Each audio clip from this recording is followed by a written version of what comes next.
ರಾಜ್ಯ ಸರ್ಕಾರಕ್ಕೆ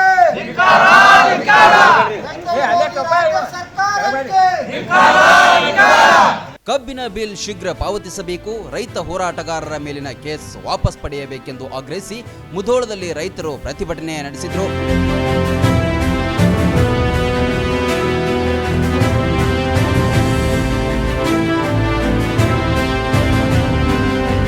ಜಿಲ್ಲಾ ಉಸ್ತುವಾರಿ ಸಚಿವ ಆರ್.ಬಿ. ತಿಮ್ಮಾಪುರ್ ಅವರ ನಿವಾಸದ ಬಳಿ ಬೀಡು ಬಿಟ್ಟ ರೈತರು ಶಾಂತಿಯುತವಾಗಿ ತಮ್ಮ ಅಳಲು ತೋಡಿಕೊಂಡರು.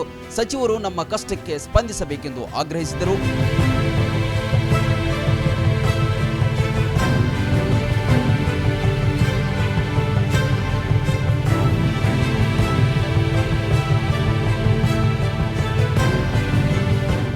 ರಾಜ್ಯದ ಮುಖ್ಯಮಂತ್ರಿ ಅವರು ಬಂದರು, ಅವ್ರ ಗಮನಕ್ಕೆ ತಂದು ಹೋರಾಟಗಾರರ ಮೇಲಿನ ಕೇಸ್ ವಾಪಸ್ ತಕ್ಕೋಬೇಕು ಅಂತಕ್ಕಂಥದ್ದು ಮೊದಲೇ ಒತ್ತಾಯ. ಎರಡನೇದ್ದು, ಈಗ 3 ತಿಂಗಳ ಕಬ್ಬು ಕಳಿಸಿ ಕಾರ್ಖಾನೆ ಮಾಲೀಕರು ಕ್ಯಾರಿ ಅನ್ನಂಗಿಲ್ಲ.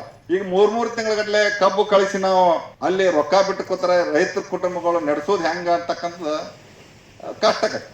ಅದು ಶಿಕ್ಷಣ ಇರ್ಬೋದು, ಮದುವೆ ಇರ್ಬೋದು, ಹಲವಾರು ಕಾರಣಗಳು ಅದಾವ. ಬ್ಯಾಂಕ್ ತುಂಬುದು, ಸಾಲ ತುಂಬುದಿರ್ಬೋದು, ರೈತರ ಕಷ್ಟದಾಗ ಇದನ್ನ ಜಿಲ್ಲೆ ಉಸ್ತುವಾರಿ ಮಂತ್ರಿ ಹಾಗೂ ರಾಜ್ಯದ ಮುಖ್ಯಮಂತ್ರಿ ಜವಾಬ್ದಾರಿ ತಗೊಂಡು ಕಾರ್ಖಾನೆ ಮಾಲೀಕರನ್ನ ಕಿವಿ ಹಿಂಡಿ ಬಿಲ್ ಕೊಡಿಸುವಂತ ಕೆಲಸ ಮಾಡಬೇಕು ಅಂತಕ್ಕಂಥದ್ದು ನಾವು ಆಗ್ರಹ. ಇವತ್ತು ರೈತ ಕುಟುಂಬಗಳು ನಿಂತಿರ್ತಕ್ಕಂಥದ್ದು ವಿಷಯನ ಅಷ್ಟ. ನೂರಾರು ರೈತರು ಜಮಾಯಿಸಿದ್ರು. ಅದಕ್ಕೂ ಮುನ್ನ ಬೈಕ್ ರ್ಯಾಲಿ ಮುಖಾಂತರ ಪ್ರತಿಭಟನೆ ನಡೆಸಿದ್ರು. ಯಾವುದೇ ಅಹಿತಕರ ಘಟನೆಗಳು ನಡೆದಂತೆ ಸೂಕ್ತ ಪೊಲೀಸ್ ಬಂದೋಬಸ್ತ್ ಏರ್ಪಡಿಸಲಾಗಿತ್ತು.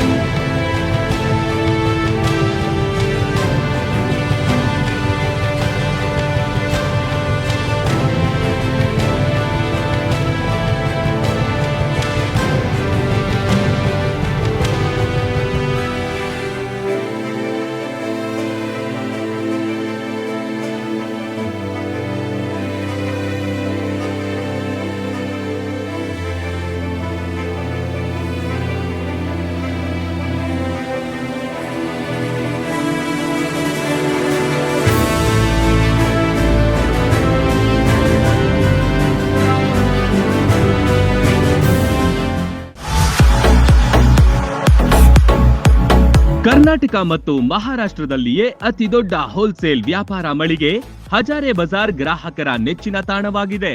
ನಿಮ್ಮ ಮನೆಗೆ ಬೇಕಾದ ಎಲ್ಲಾ ಸಾಮಗ್ರಿಗಳು ಹೋಲ್ಸೇಲ್ ದರದಲ್ಲಿ ಈಗ ಒಂದೇ ಕಡೆ ಲಭ್ಯ. ದಿನಬಳಕೆಯ ವಸ್ತುಗಳು, ಗೃಹ ಬಳಕೆಯ ವಸ್ತುಗಳು, ಅತ್ಯುತ್ತಮ ಗುಣಮಟ್ಟದ ಎಲೆಕ್ಟ್ರಾನಿಕ್ಸ್ ವಸ್ತುಗಳು ಕೈಗೆಟುಕುವ ದರದಲ್ಲಿ ಮಾರಾಟ. ವೆರೈಟಿ ಡಿಸೈನ್ಗಳ ಬೆಳ್ಳಿ ಬಂಗಾರಗಳ ಖರೀದಿಸುವ ಅವಕಾಶ. ಫರ್ನಿಚರ್ಗಳ ಬೃಹತ್ ಸಂಗ್ರಹ ನಮ್ಮಲ್ಲಿವೆ. ಮದುವೆ ಹಾಗೂ ಎಲ್ಲಾ ಸಮಾರಂಭಗಳಿಗೆ ಬೇಕಾದ ಬಾಂಡೆ ಸಾಮಾನುಗಳು, ಹೋಟೆಲ್ ಉದ್ಯಮಕ್ಕೆ ಬೇಕಾದ ಸಾಮಾನುಗಳು, ದೇವರ ಮೂರ್ತಿ ಸೇರಿದಂತೆ ಪೂಜಾ ಸಾಮಗ್ರಿಗಳ ಮಳಿಗೆಯೂ ಇಲ್ಲಿದೆ. ಪ್ಲಾಸ್ಟಿಕ್ ವಸ್ತುಗಳು, ಮಕ್ಕಳ ಆಟಿಕೆ ಸಾಮಾನುಗಳು, ಸ್ಟೇಷನರಿ ಐಟಮ್ಸ್ಗಳ ಭಂಡಾರವಿದೆ. ಕುಟುಂಬ ಸಮೇತರಾಗಿ ಬನ್ನಿ, ನಿಮಗಿಷ್ಟವಾದ ವಸ್ತುಗಳನ್ನ ಖರೀದಿಸಿ ಸಂಭ್ರಮಿಸಿ. ಸ್ಥಳ ಹಜಾರೆ ಬಜಾರ್, ಹೊಸ ಬಸ್ ನಿಲ್ದಾಣದ ಹತ್ತಿರ, ರಬಕವಿ.